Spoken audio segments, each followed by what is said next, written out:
Mis queridos hermanos, después de haber rezado el Santo Rosario, vamos a tener la primera predicación. Nos acompaña el padre Yesir Rubio, sacerdote de la diócesis de Cúcuta, con el tema El Espíritu Santo y la vocación. Un fuerte aplauso para recibir al padre Rubio.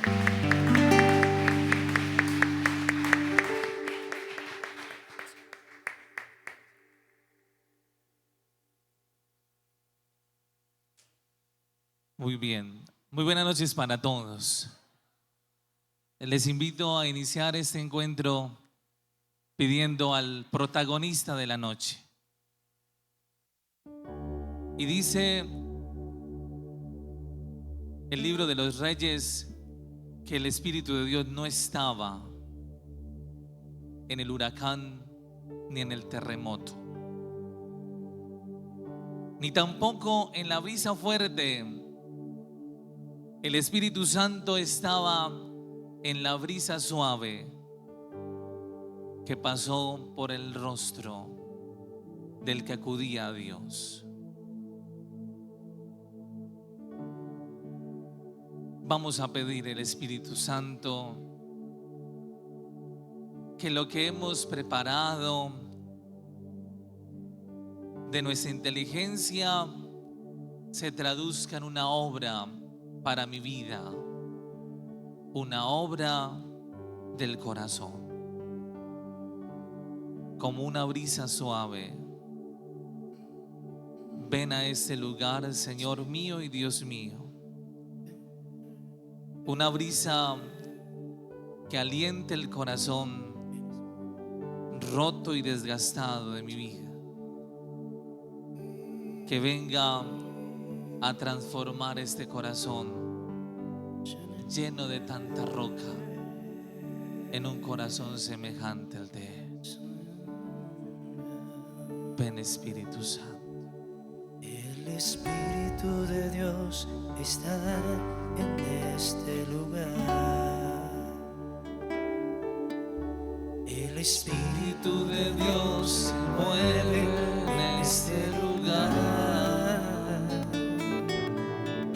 Está aquí para consolar, está aquí para liberar, está aquí para guiar. El Espíritu de Dios está aquí. Muévete en mí, muévete en mí, Señor. Toca mi mente, mi corazón, llena mi vida de tu amor. Muévete en mí, Santo Espíritu, muévete en mí, muévete en mí, muévete en mí, muévete en mí, Señor. toca mi mente, mi corazón, llena mi vida de tu amor, muévete en mí, Dios Espíritu, muévete en mí. Dile fuerte, el Espíritu de Dios está en este lugar. El Espíritu de Dios se mueve en este lugar. Está aquí para consolar, Está aquí para consolar, está aquí para liberar, está aquí para liberar. está aquí. Espíritu de Dios está aquí. Muy bien. En el libro de los Hechos de los Apóstoles, que ahora en la Eucaristía iremos a leer, hay un escenario enorme, y es el escenario donde los apóstoles estaban reunidos en el domingo que solían reunirse después de la resurrección. Y hay un aspecto muy bonito, y es que estos discípulos, algunos estaban con miedo, por eso tenían las puertas cerradas. Había un montón de realidades. Obviamente estaba la Santísima Virgen María, unas mujeres, pero en cierta manera eran unos poquitos era el poquito pueblo de la primera comunidad cristiana de la cual va a irrumpir, va a entrar el rostro del que conoceremos como el Paráclito, el Defensor, el Espíritu Santo. Esa misma comunidad que allí se encuentra no es otra que gente que ha querido aventurarse a conocer a mi Señor.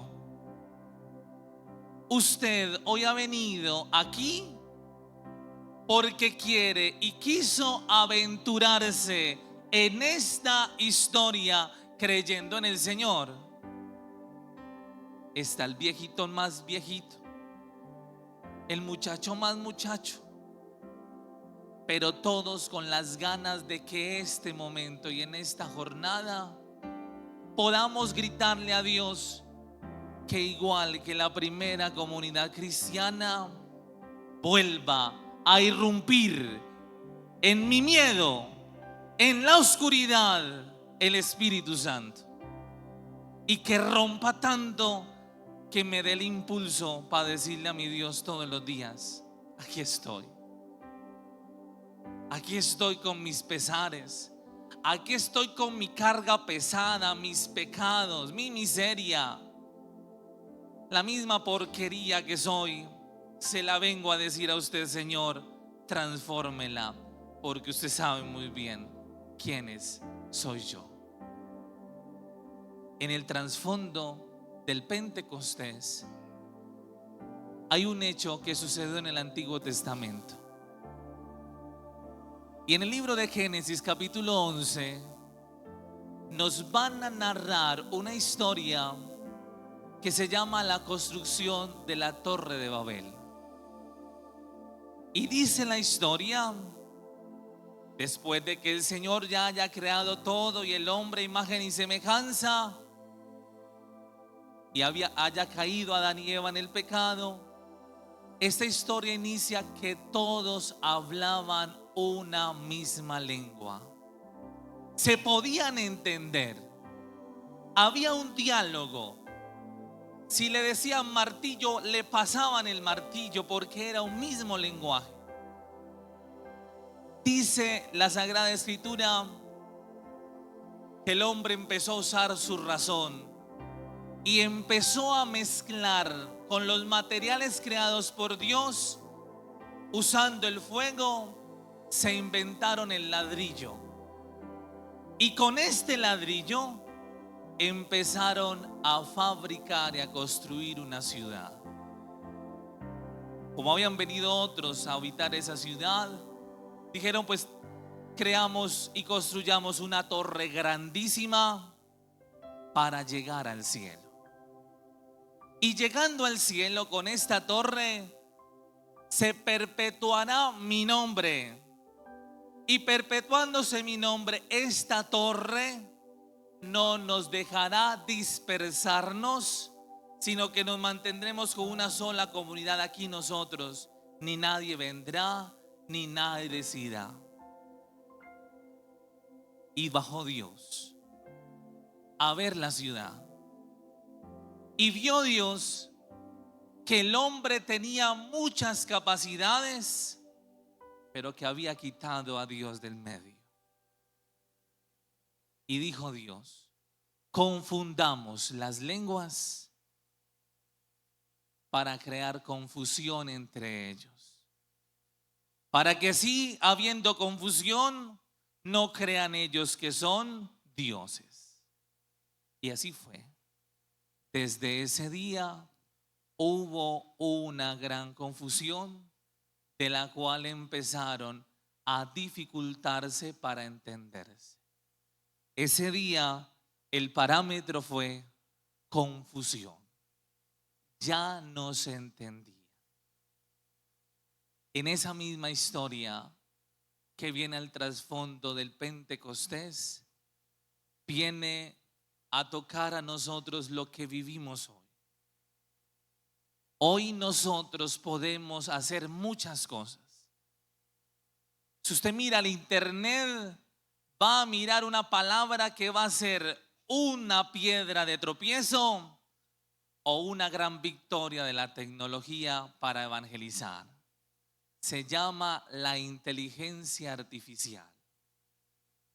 Esa inteligencia artificial está provocando una evolución en el hombre que puede ser la victoria del hombre ante un mundo que lo desborda. O puede ser que nos creamos dioses con esa inteligencia artificial. ¿Quién se quiere colocar delante de Dios? Lo tiene que hacer diciendo: es que mi Dios es el que lo ha hecho todo. El poder, el dinero, la vanagloria de lo poco que soy, me puede quitar de en medio a mi Dios. Y eso suena muy caché y muy clic, pero es lo que pasó en la torre de Babel. En esa misma torre, una comunidad no ha reconocido a Dios. Aún más se cierran al plan de Dios. Recordemos a Noé. Dios bendice a Noé y le dice a sus hijos y a ellos: fructifiquen, den vida, multipliquen después del diluvio. Babel no quería multiplicarse. Babel se encerró en la ciudad. Abraham, sal de tu tierra de Ur de Caldeos y vete a otro lugar, allí donde te iré mostrando. Babel desconoció eso. Babel desconoció la historia de un Dios que le había dicho: multiplíquense, abran paso a la vida y puedan salir del lugar donde los ha creado. Babel quiso quitarle el papel protagonista a Dios y por lo tanto Dios le da confusión. Hablaban en diferentes lenguas y hubo confusión. Y como esa era la confusión, por lo tanto no podía haber un entendimiento entre ellos. ¿Qué hay de especial? Que en Pentecostés pasa completamente diferente. En Pentecostés dice la tradición de la iglesia que muchos hablaban distinto, pero cuando rompe el Espíritu Santo el lugar del Pentecostés de los discípulos, todos podían entenderse, incluso aquel que hablase una lengua extraña. Por lo tanto, el papel de hablar en lenguas es un poder para entender el misterio de Dios, que habla, que pronuncia, que a través de la historia nos puede dar el sentido de lo que significa entendernos los unos a los otros. El miedo en Pentecostés desapareció. El corazón sintió una nueva fuerza.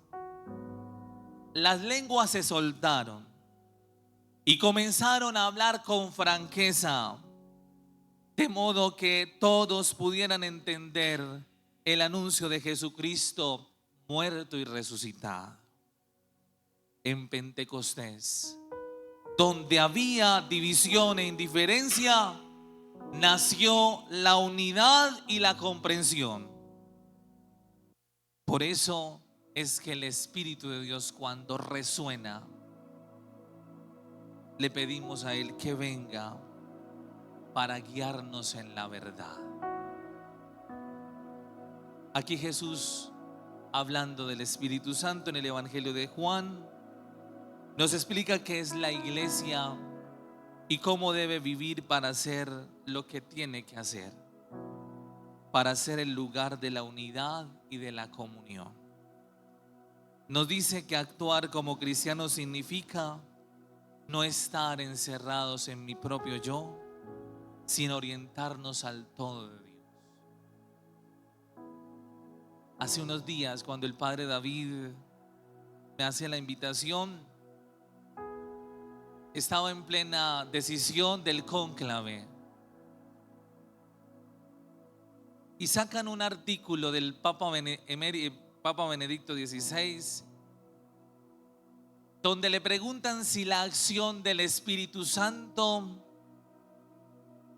es factible para producir, para elegir al nuevo Papa. Y el Papa Benedicto empieza a relatar que no necesariamente es la fuerza del Espíritu, que el Espíritu Santo va, se posiciona, pero si la naturaleza humana no lo recibe con el poder que tiene la naturaleza humana para obrar también, puede ser que el Espíritu Santo sople y yo no decida. ¿Cuántas veces el Espíritu Santo no me ha soplado en el discernimiento de mi vida? Pero como tengo una vasija fracturada, se ha reventado porque no ha querido soportar tanta fuerza de Dios. Ahí es donde venimos a unir la fuerza de lo alto con mi trabajo personal. Sí, tu trabajo personal, el que todos los días le dice: hagamos una dinámica para vivir de acuerdo a la voluntad de Dios. Por eso el discernimiento es la palabra que une la fuerza del Espíritu de Dios y la capacidad que yo tengo para aceptar el Espíritu. Me habla y no se cansa de hablarnos, solo que yo le he cerrado la puerta al Espíritu para no hacer su voluntad, sino para hacer mi capricho humano. Ahí es donde tiene validez vocación. Cuando yo soy capaz de darle paso al Espíritu Santo en la docilidad, en la frecuencia de saber entender su voz para hacer la vida. No solo se gana al Espíritu Santo diciendo: ven Espíritu Santo.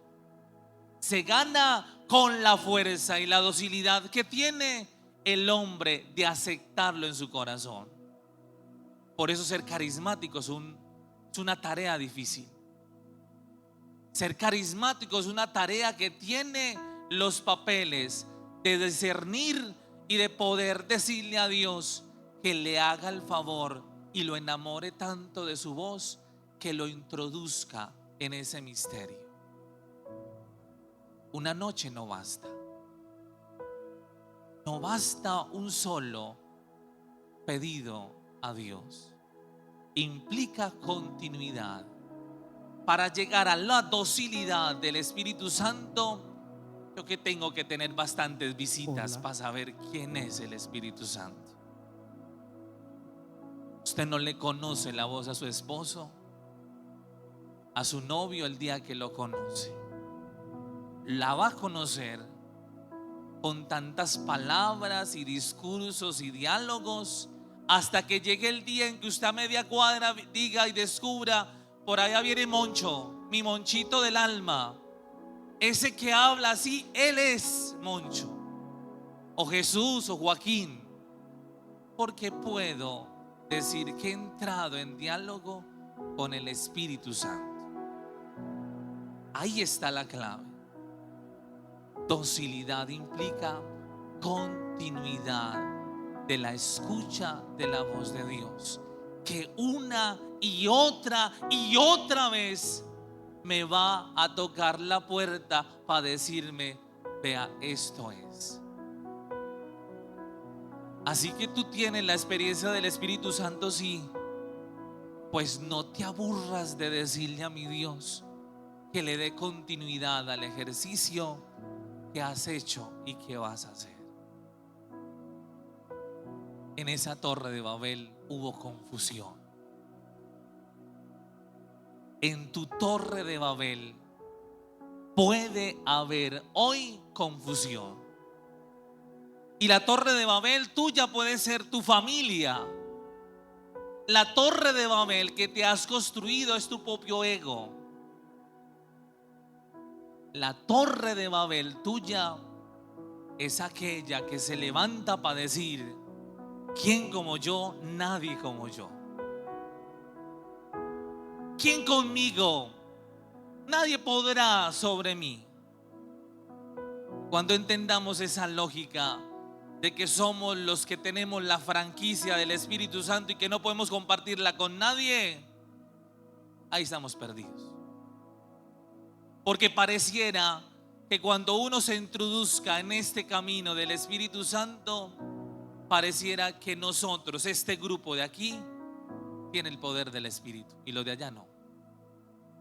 Y van a escuchar algo que pasa en Pentecostés, y es que rompe el Señor el cielo y entra en la habitación para que de ahí, desde la sala donde habían los apóstoles reunidos, hubiera una efusión de espíritu que los llevara a cumplir lo que Mateo 28 en el último versículo dicen: vayan por todo el mundo y prediquen el evangelio.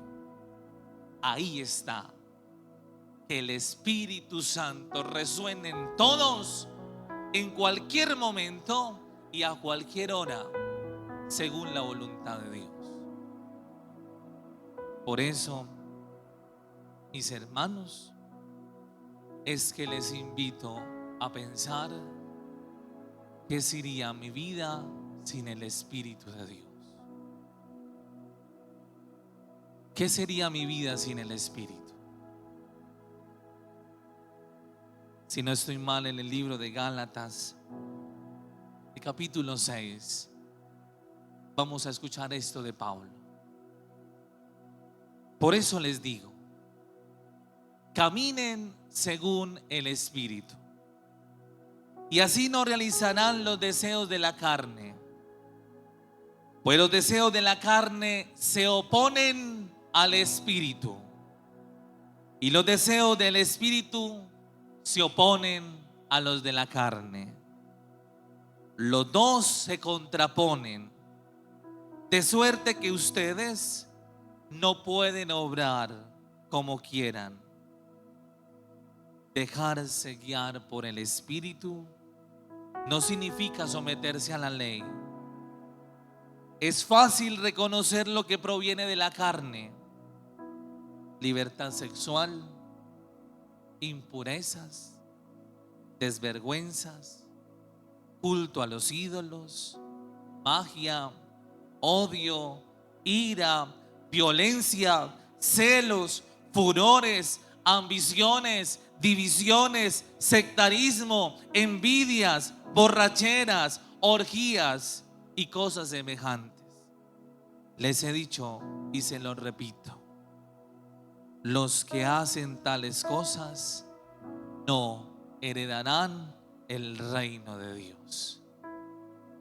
Cuando preparaba esta charla,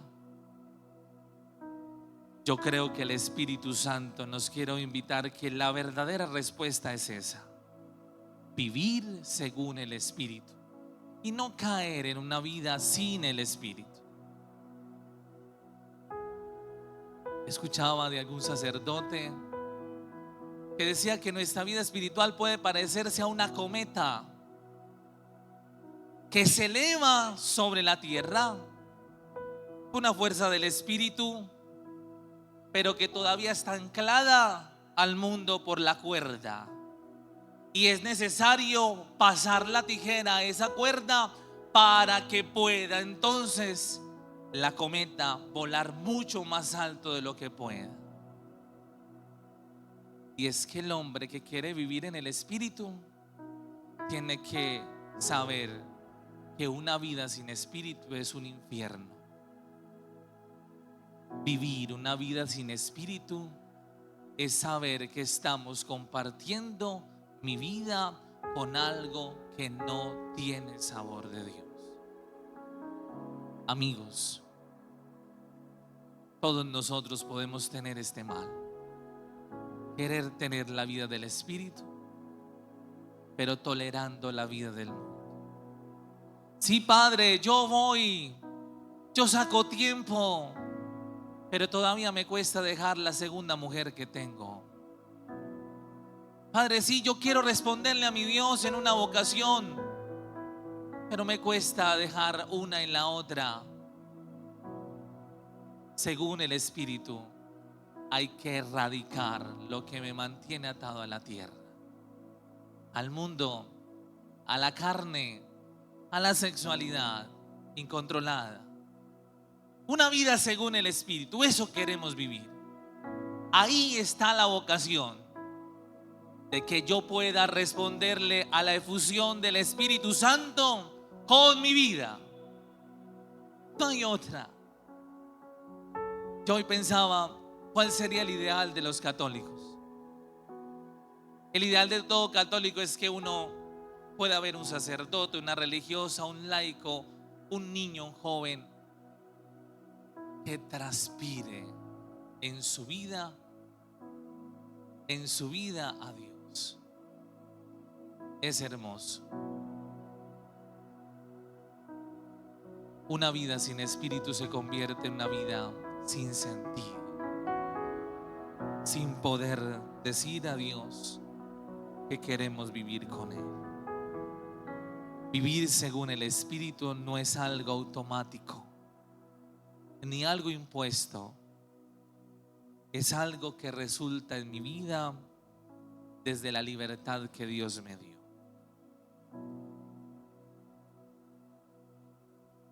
Por lo tanto, queridos muchachos y muchachas,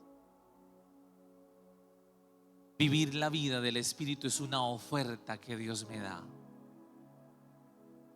Muchos pueden elegir no vivir con el Espíritu, pero muchos sí, el Señor le da la posibilidad de aceptar en su corazón el Espíritu de Dios.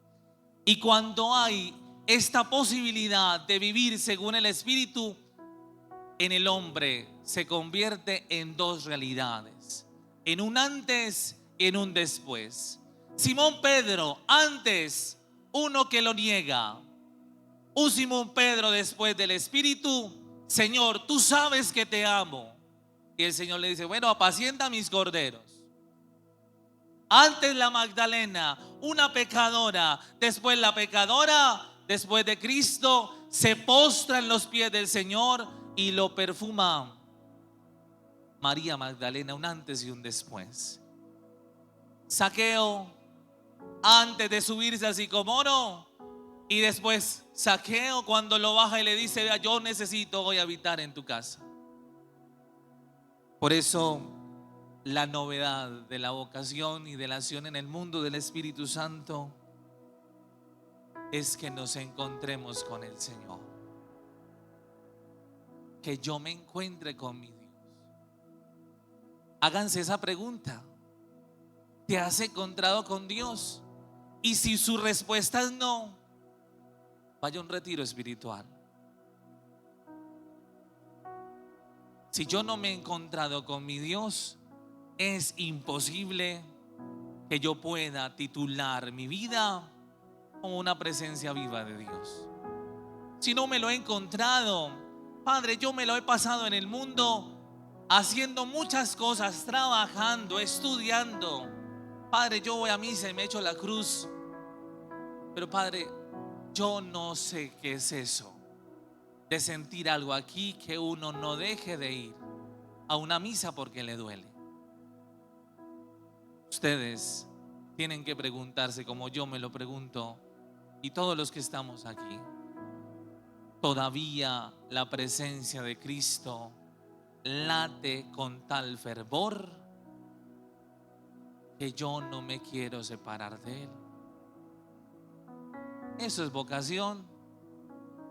Quizás usted no se vaya para el seminario, pero si quiera vivir una vida en el Espíritu. Quizás ustedes todos no se vayan a casar porque son feos, no mentiras, porque quizás no encuentran, o no sé, no salen ni en baratillo. Y eso no quiere decir que usted no pueda vivir una vida del Espíritu. Vivir la vocación es saber descubrir que le responda a mi Dios. Con esto termino. En la vocación es para contagiar al otro de que Dios me ha tocado. ustedes tienen que salir todos los días a decirle a otro que Dios nos tocó. Les cuento que en estos días viajé y me tocó al lado una viejita. Yo no sé si es ingeniera, no sé. Venía trabajando en su computador y sin saber que yo era padre, porque no me notaba que era padre, me empezó a hablar de Jesús. Y eso es lo que tenemos que hacer. Mire, la otra gente nos habla de muchas cosas, de lo bueno que estuvo en Colombia hoy o lo peor que estuvo. Yo le cuento lo bueno que es estar con Dios. Eso es vocación. Eso es vocación a una vida en el Espíritu. Ustedes me preguntarán, padre, ¿usted por qué se hizo sacerdote? Y yo pudiera pasar un montón de hojas, ¿cierto? Porque preparé bastante. Y uno dijera, no hay un momento en el cual uno diga, esta fue la decisión que me tocó para llevar al seminario, como el padre David o el padre Rubén dirán, hay muchas cosas. Y siempre que me pregunta la gente sobre mi vocación, siempre le puedo decir a la gente que el Espíritu Santo obra en el silencio, porque esa es la mejor definición que yo puedo dar del Espíritu. Obra en silencio, no en el alboroto. Obra en silencio. Y tengo que empezar a decirles que es imposible explicar el momento exacto, porque no deja de ser un misterio para mi sacerdocio el saber que hoy mis manos, por el Espíritu Santo, consagran el pan y el vino. Para mí sigue siendo un misterio que por el Espíritu Santo mis manos absuelvan al pecador. ¿Cómo se pueden explicar esos caminos del Señor? Con todo esto sé que es cierto que la vida me convenció de que Cristo me decía, como me le dice a muchos jóvenes de hoy, ven y sígame. Y el día que me aventuré a decirle al Señor, yo quiero ir detrás suyo, no sabía tan gran misterio que hoy el Señor por medio del Espíritu nos da. Yo les cuento una cosa que siempre les digo a los que me preguntan sobre mi vocación, y es, cuando fui capellán del hospital, una señora llevaba como 40 años de no confesarse. Y pues yo paso por los pasillos del hospital y hago conversa, y esta señora me dice, padre, mire, yo no creo. Yo hace tiempo dejé de creer.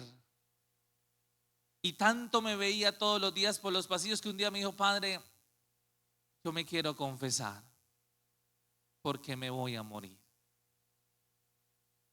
Y no saben lo hermoso que es sentir que por medio del Espíritu Santo uno puede decirle al alma humana, tus pecados están perdonados, puede ir en paz. Y yo quiero terminar haciendo oración para que pidamos en la iglesia ese espíritu que consuela.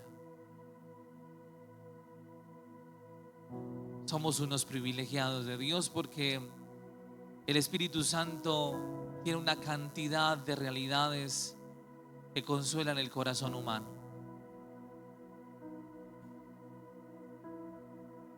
Y yo pido por los sacerdotes, por la iglesia, por todos, para que entendamos que la vocación es tener una vida en el Espíritu de Dios. Cierra un momento los ojos.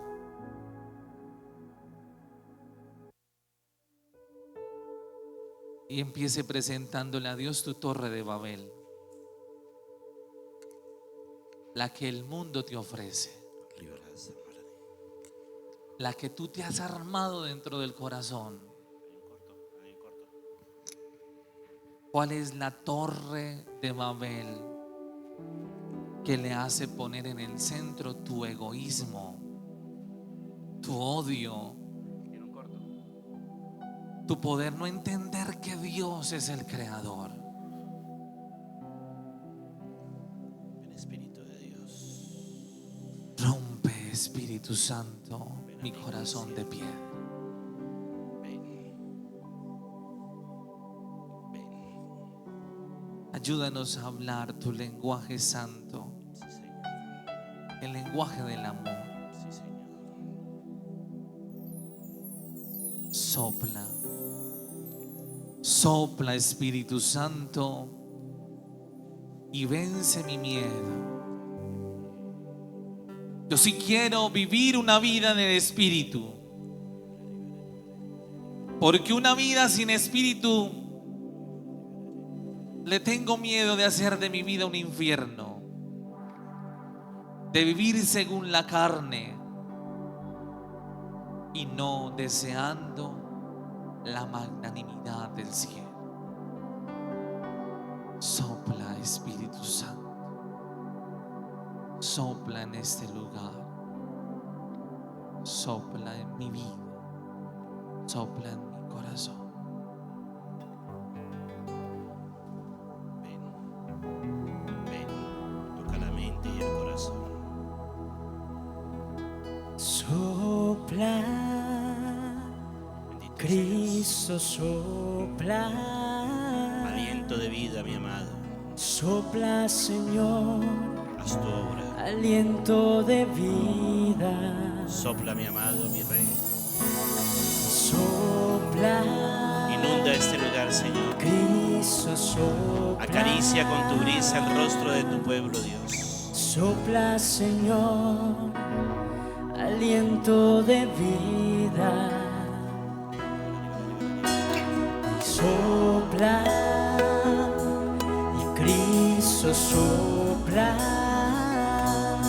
Sopla, mi amado, Sopla, Señor, una vez más. aliento de vida.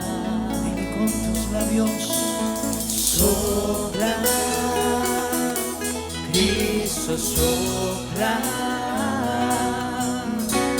Sopla, Señor, aliento de vida. Cristo sopla. Cristo sopla. Aliento de Dios. Sopla. Sopla, Señor, aliento de vida. Cristo sopla. Cristo sopla. Aliento de Dios. Sopla, Señor, aliento de vida. Gloria al Padre, y al Hijo, y al Espíritu Santo, en un principio, ahora y siempre, por los siglos de los siglos. siglos. Amén. Si algún joven tiene inquietud al seminario y hoy con la conferencia les tocó ahí a ser sacerdote, yo voy a estar por ahí confesando si alguno desea.